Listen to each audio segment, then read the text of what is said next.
Personally, I'm what one might say a converted nuclear physicist.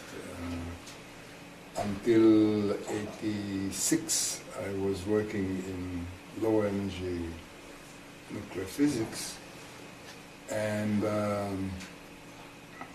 then opened the possibility to come with my group to work on the Na-35 collaboration. So that actually I was, since then,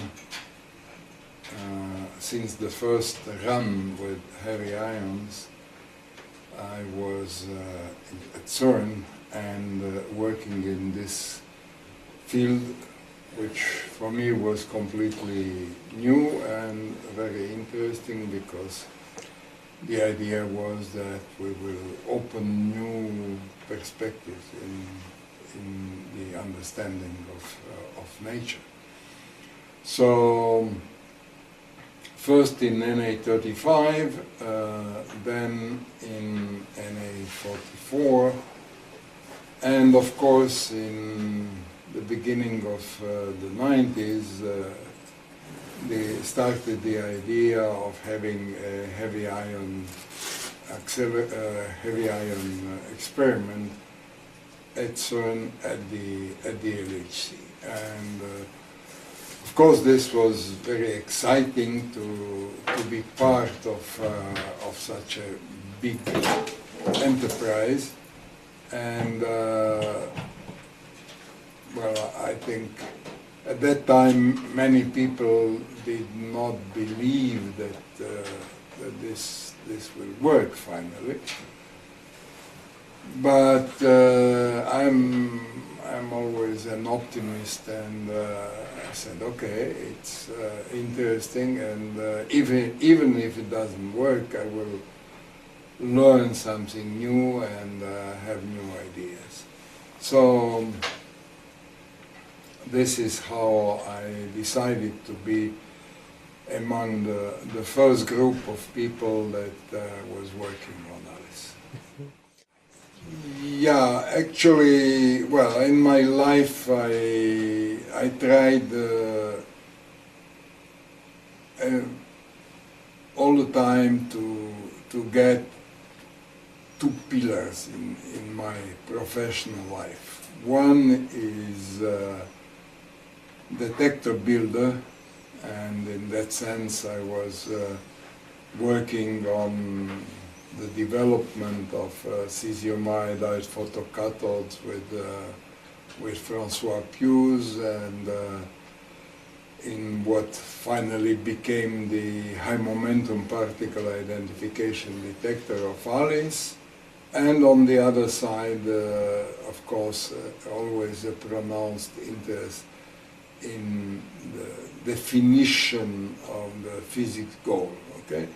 So both the definition of the physics goal and the means of reaching that physics goal were the things that were kind of propulsing me in my life. And so perhaps for that it was natural that at one point the collaboration gives me the opportunity to be actually the first physics coordinator. We are now at the third one. And I was, I think, at a rather critical moment when we were editing the reports, the physics performance reports, the so-called PPRs, which in 2 volumes englobe everything about the detector and about the physics. Okay, so this was a very interesting period where one had to collaborate with theorists, with different groups that were simulating some effects. Sometimes it was a little bit frustrating because you had nothing else but simulation. But of course, I think that this physics performance reports are a kind of fundamental feature of ALICE and still referenced. Well, personally, I think it is very attractive, okay? Because to a certain sense, the Higgs boson was actually discovered by Mr. Higgs and other theoretical physicists and was confirmed. And this is a big thing, it was confirmed by the LHC. But fortunately or unfortunately, in our field we do not have such strong previsions, okay? So the field is, I dare say, experimentally driven, okay? We measure, we analyze, and we get something that is not predicted by the theory, and then we go back to the theorists and they are looking at that and trying to explain, okay? And so it is not even what is usually said, that what Telegdi said once, that the theorists are reading the Bible, and but the experimentalists are turning the pages, okay? But it is not even that, because the Bible is not there, and the data are provided by experimentalists, and again, with my optimism, I believe that at one point we will really understand the whole puzzle that for the time being is not yet fully put together, but I'm very confident that in a couple of years we will get the puzzle and we will get some very interesting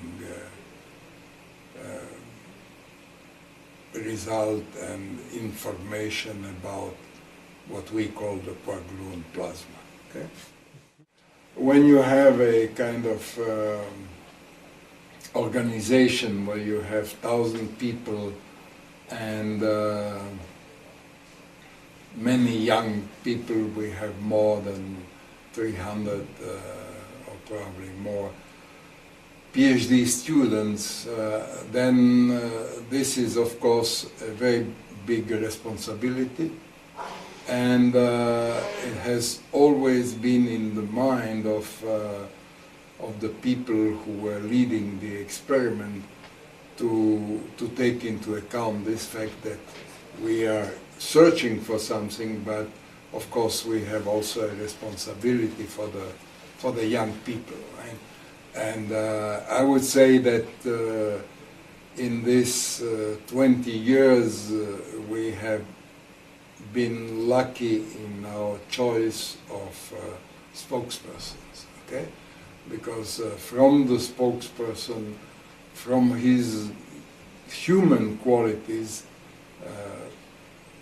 of course the scientific qualities are important, but with 1,000 people, the human qualities are very important, and so I hope that the collaboration will continue and be able to choose leaders that will drive us to the final discovery.